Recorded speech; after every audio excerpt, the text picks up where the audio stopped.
اعوذ باللہ من الشیطان الرجیم بسم اللہ الرحمن الرحیم۔ شروع اللہ کے نام سے جو بڑا مہربان نہایت رحم والا ہے۔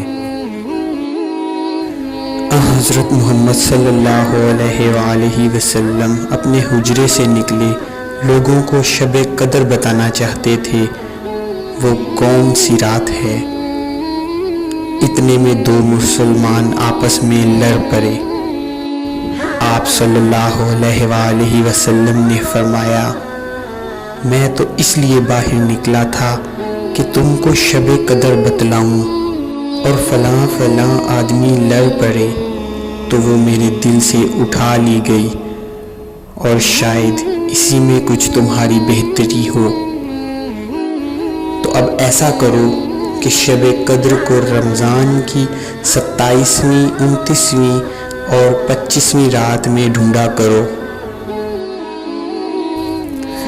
اللہ رب العزت سے دعا ہے کہ اللہ پاک ہمیں حدیثیں پڑھنے، سننے، سمجھنے اور آگے پھیلانے کی توفیق عطا فرمائے۔ آمین یا رب العالمین۔